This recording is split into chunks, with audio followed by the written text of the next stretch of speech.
많은 사람들이 축복된 삶을 살고자 소망합니다. 예수 믿고 복받길 원합니다. 그러나 성도들의 삶을 보게 되면 많은 고난과 시련과 아픔을 가지고 살아가는 성도들을 보게 됩니다. 오늘 성경을 통해서 오늘 어떻게 하면 축복을 받을 수 있는지, 어떻게 하면 내 삶이 주님 안에서 풍성한 삶을 살아갈 수 있는지에 대한 말씀을 민수기 말씀을 통해서 이 시간 나누려고 합니다. 민수기 말씀을 보게 되면 민수기 1장과 26장에서 1차 인구조사와 2차 인구조사가 나옵니다. 잠깐 이 말씀을 나누기 전에 야곱에 대한 이야기를 조금 하려고 합니다. 야곱은 12명의 아들이 있었습니다. 나중에 이 12명의 아들들이 성장하고 또 성장하여서 12지파로 성장하게 되었습니다. 분명 야곱의 첫 번째 아들은 루벤입니다. 둘째 아들은 시므온이고 셋째 아들은 레위입니다. 그런데 성경을 읽다 보면 민수기 말씀을 통해서도 보게 되면 놀랍게도 넷째 아들 유다가 야곱의 장자권을 가지고 살아가는 모습을 보게 됩니다. 첫 번째 아들은 루벤인데 둘째 아들은 시므온이고 셋째 아들은 레위인데 어떻게 이 넷째 아들이 야곱의 장자권을 받을 수 있었을까 살펴보게 되면 루벤의 삶은 자기 아버지 야곱의 첩을 사랑하고 잠자리를 같이 하는 죄를 범하게 되었습니다. 그것으로 말미암아 루벤이 장자권을 빼앗기게 되고, 그렇다면 이제 둘째인 시므온에게 장자권이 넘어갈 수 있는 상황인데, 성경을 읽다 보면 이 야곱이 식구들을 다 이끌고 세겜이라고 하는 지역으로 가게 됩니다. 근데 그곳에서 딸 디나가 성폭행을 당하게 됩니다. 그때 둘째 아들인 시므온과 셋째 아들 레위가 분노를 참지 못하고 칼을 가지고 가서 그곳에 있는 남자들을 다 죽여버리고 노략질을 하게 됩니다. 그 사건으로 말미암아 시므온과 레위에게 주어진 그 장자권의 그 축복도 빼앗기게 되고, 결국에는 야곱의 장자권이 다름 아닌 유다에게 넘어가는 것을 보게 됩니다. 오늘 민수기 1장에 있는 인구조사를 보게 되면 출애굽해서 이제 약 2년 되었을 때 시내산에서 인구조사를 하게 됩니다. 전쟁에 나갈 수 있는 20세 이상의 군인들을 계수하는 그 숫자가 나오게 되는데, 또 민수기 26장을 보게 되면 모압 평지에서 두 번째 인구조사가 나옵니다. 이 두 번째 인구조사는 가나안 땅에 들어가면 땅을 어떻게 분배를 할까라는 그것을 목적으로 인구조사를 하게 된 것입니다. 그런데 참으로 재미난 것은 1차 인구조사와 2차 인구조사를 보게 되면 유다가 가장 힘이 세고 숫자가 가장 많고 번창하는 것을 변함없이 보게 됩니다. 다시 말해서 야곱의 그 장자권을 받은 사람의 그 축복을 누리고 영위하는 모습을 찾아보게 되는 것입니다. 그렇기 때문에 오늘 우리가 믿음 생활을 할 때에 내가 복받는 삶을 살려고 한다면 내가 있어야 될 자리에 있어야 되고, 내가 해야 될 것을 하며 하나님을 기쁘게 하는 삶을 살아갈 때에 어찌 보면 나에게 장자권이 오지 않을 것 같은 그 자리임에도 불구하고 하나님이 유다에게 장자권을 주신 것처럼 우리가 복을 받을 수 없는 상황 가운데 있어도 하나님을 쫓아 살아가게 되면 복을 받게 되는 것입니다. 바로 유다 지파를 보면서 우리는 많은 도전을 받게 되는 것입니다. 그래서 1차 인구조사 때도 유다 지파를 보게 되면 1차 때 74,600명이었고 2차 인구조사 때는 76,500명으로 12지파 중에서 가장 숫자가 많았음을 보게 됩니다. 그리고 또 우리가 기억해야 될 것은 므낫세 지파입니다. 여러분, 우리가 민수기 1장을 펴서 찾아보지는 않았지만 민수기 1장을 찾아서 보게 되면 첫 번째 인구조사에서 므낫세 지파는 32,200명이었습니다. 그러다가 두 번째 인구조사를 보게 되면 52,700명으로 25,000명이 순간 성장하게 되었습니다. 프로로 따진다면 63.7%나 이 38년 동안 성장하게 된 것입니다. 도대체 무엇 때문에 이 므낫세 지파가 성장하게 된 것입니까? 여러분, 므낫세 지파가 어떤 지파인지 아십니까?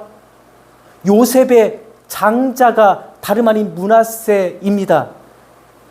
그 지파가 성장하여서 이렇게 숫자를 이렇게 채우게 되었는데, 어느 날 야곱이 나이가 들어서 앞에 눈이 보이지 않을 때가 되었습니다. 그때 요셉이 첫째 아들 므낫세와 둘째 아들 에브라임을 데리고 아버지에게 축복을 받기 위해서 찾아옵니다.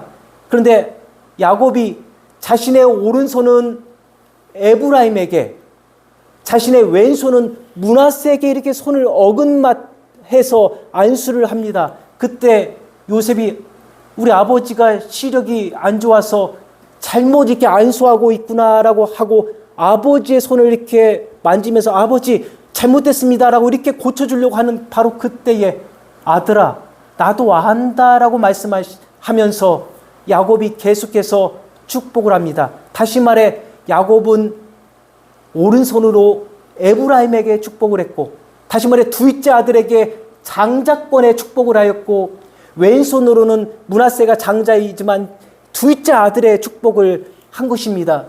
우리가 이렇게 보게 되면 분명히 야곱이 에브라임이 차남이었지만 장자권의 축복을 했기 때문에 므낫세 지파보다 더 성장하겠지라고 생각을 하겠지만, 성경을 읽어보면 또한 이 민수기 1장과 26장의 이 말씀, 인구조사를 통해서 보게 되면 므낫세 지파가 에브라임 지파하고 비교도 되지 않을 정도로 엄청나게 부흥하고 성장한 모습을 보게 됩니다.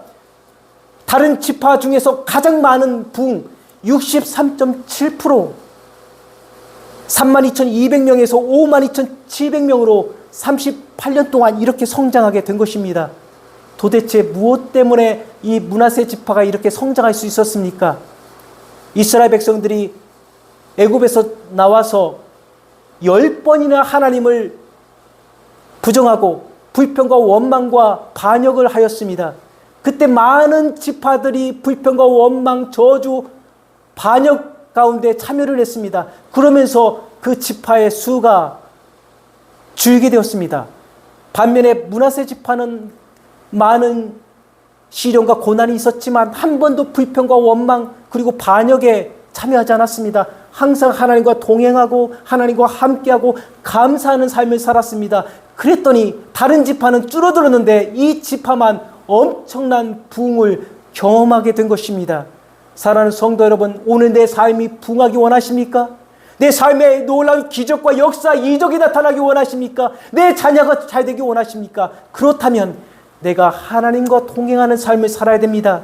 내가 하나님께 감사하는 삶을 살아야 됩니다. 어떠한 시련과 고난과 역경이 찾아와도 하나님께 원망과 저주하는 것이 아니라 하나님 감사합니다. 하나님 이러한 양식 주셔서 감사합니다. 하나님 감사합니다. 이렇게 고백할 때에 하나님이 너무나 사랑스러워서 복을 주시고 또 주시고 또 주셔서 그 인생이 잘되고 잘되고 잘될 수밖에 없는 것입니다. 바로 이렇게 해서 므낫세 지파가 에브라임 지파보다 더 성장하게 되었고, 1차 인구조사와 2차 인구조사를 할 때 12지파에서 가장 커다란 부흥을 경험하게 된 것입니다. 야곱이 아무리 에브라임에게 장자권의 축복을 하였다 할지라도 그가 믿음대로 살지 않으면 그는 부흥할 수 없는 것입니다. 다시 말해 하나님이 우리를 축복하고 복을 주려고 예비하셨다 할지라도 내가 하나님의 말씀대로 살지 않냐고, 하나님과 동행하지 않냐고, 감사하지 않은 삶을 살지 않는다면, 불평하고 원망하는 삶을 산다면 하나님이 예비해 주신 그 축복까지도 다 사라지고 만다라고 하는 것입니다. 반면에 하나님이 별로 나에게 관심이 없다 할지라도 내가 하나님께 감사하고 또 기뻐하고 하나님을 찬양할 때에 놀랍게도 하나님이 우리 삶에 복을 주시고 내 자녀가 잘 되고 내 인생이 잘 되고 내가 강건할 수 있는 것입니다. 사랑하는 성도 여러분, 오늘 저는 여러분에게 문화사의 축복이 여러분 삶 속에 충만하게 넘치기를 소망합니다. 또 하나 우리가 깊이 들여다 봐야 될 것은 시몬 지파입니다. 시몬 지파는 1차 인구조사에서 59,300명이었습니다. 그러다가 2차 인구조사에서는 22,200명, 마이너스 37,100명, 프로테이지로 따져보면 마이너스 62.6%나 줄어들게 되었습니다. 12지파에서 가장 열약한 지파가 시몬 지파가 되었습니다. 처음에 1차 인구조사 때는 엄청난 그 지파였고 힘이 센 지파였는데 2차 인구조사 때는 가장 열약하고 가장 어려운 지파로 전락하게 된 것입니다. 사랑하는 성도 여러분, 왜 시몬 지파가 이렇게 고난과 역경을, 도대체 무슨 사건이 있었던 것입니까? 이 말씀을 들여다보기 위해서는 오늘 우리가 읽었던 민수기 26장 바로 앞에 있는 25장을 읽어야 됩니다. 이스라엘 백성들이 모압 평지에서 모압 여자들과 음란한 관계를 갖게 되었습니다. 여자들과 사랑에 빠지면서 모압 여자들이 숭배하는 우상을 숭배하게 된 것입니다. 그러자 하나님이 연병을 내리셨는데 대낮에 이스라엘 백성들이 다 모여있고 모세와 아론이 있는 바로 그 상황 속에서도 이 시몬 지파 중에 시므리라고 하는 그 족장 중에 하나가 모압 여자를 데리고 자기의 장막으로 들어가게 됩니다. 다시 말해 시므리는 하나님 앞에 지금 반역을, 나 이렇게 하나님의 말씀을 나는 어깁니다. 나는 하나님께 순종할 수 없습니다. 모세와 아론에게 나는 반기를 듭니다라는 것을 공개적으로 이렇게 표현하는 것입니다. 바로 그때에 레위 지파 중에 하나였던 그 레위 자손 중에 하나였던 비느하스가 창을 가지고 그 장막에 들어가서 이 시므리와 그 여자를 찔러서 죽이게 되면서 이스라엘 백성에게 임했던 연병이 떠나가게 됩니다.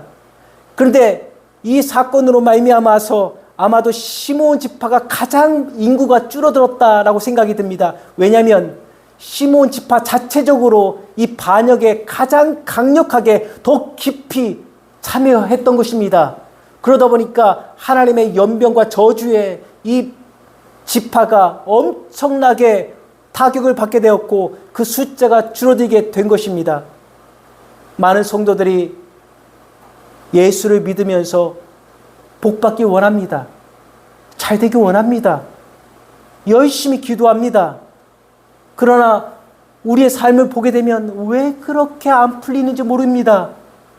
우리는 이때 하나님은 왜 나를 사랑하지 않지? 라고 생각할 수 있습니다.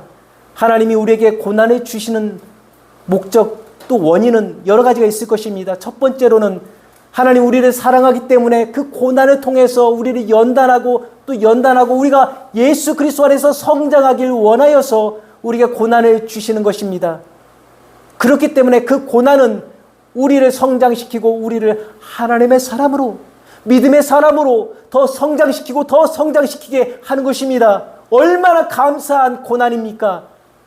그런데 두 번째 고난은 우리가 죄를 짓고 하나님을 떠나고 우리 삶 속에 하나님이 없고 하나님이 아닌 돈이나 쾌락과 종욕을 쫓아 살아갈 때에 하나님이 우리를 책망하는 그 책망, 바로 그 고난입니다. 이것은 정말이지 너무나 너무 힘들어요.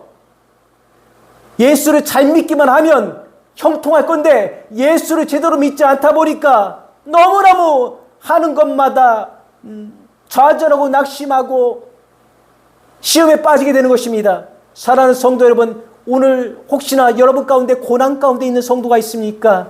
오늘 이 영상을 통해 고난 가운데, 시련 가운데 사망의 음침한 골짜기를 걸어가는 성도는 없습니까? 그렇다면 그 고난이 여러분에게 어디에서 왔는지 돌아보시길 바랍니다. 그 고난이 여러분을 성장시키기 위한 하나님의 선물입니까? 아니면 복음을 떠나서, 말씀을 떠나서, 성령을 떠나서 삶을 통해서 하나님의 채찍의 고난인 것입니까? 만약에 우리가 하나님의 말씀을 떠나고 하나님과 동행하지 않음을 통해서 시련과 고난과 역경이 찾아왔다면 바로 그 자리에서 무릎을 꿇으시기 바랍니다. 반면에 내가 정말 하나님과 열심히 교제하고 동행하는 삶 가운데서 고난이 찾아왔다면 여러분 조금만 참고 인내하시면 그 고난이 사라지게 될 것입니다. 가장 밤이 깊은 그 시간, 바로 그때가 해가 돋을 바로 그 시간인 것처럼 사랑하는 성도 여러분, 우리 인생에 칠흑같이 어둠이 찾아온다 할지라도 조금만 참고 인내하고 기다리게 되면 하나님이 우리에게 아름다운 태양을 보게 하십니다. 하나님이 우리에게 기쁨의 소망의 아주 맛있는 아주 멋진 것들을 경험하고 체험하고 맛볼 수 있는 것들을 예배해 주셨습니다. 오늘 저는 여러분 한 사람 한 사람이 이 므낫세 지파처럼 그리고 유다 지파처럼 하나님과 동행함을 통해서 여러분이 잘되고 번창하는 성도들의 삶이 되어지길 예수님의 이름으로 축원합니다. 기도하겠습니다. 하나님 아버지 감사합니다. 오늘 이 말씀을 통해서 내가 어떻게 하면 은혜를 받을 수 있는지, 내가 어떻게 하면 잘 되는지 말씀을 보게 되었습니다. 하나님, 내가 복음을 떠나 내 멋대로 살지는 않았습니까? 지금 내게 찾아온 고난과 시련이 혹시나 하나님의 채찍이 아닙니까? 만약 그 채찍이 있다면 하나님 앞에 무릎을 꿇게 하여 주시고 회개할 수 있게 하여 주시옵소서. 내가 하나님과 동행하고 열심히 하나님의 일을 하는데 고난이 찾아왔다면 조금 더 인내하며 기도하게 해주시고 하나님께서 우리를 일으켜 세워주시는 그 순간까지 우리가 소망을 갖고 기다릴 수 있게 하여 주시옵소서. 주님께 모든 영광 돌려드리며 예수님의 이름으로 기도합니다.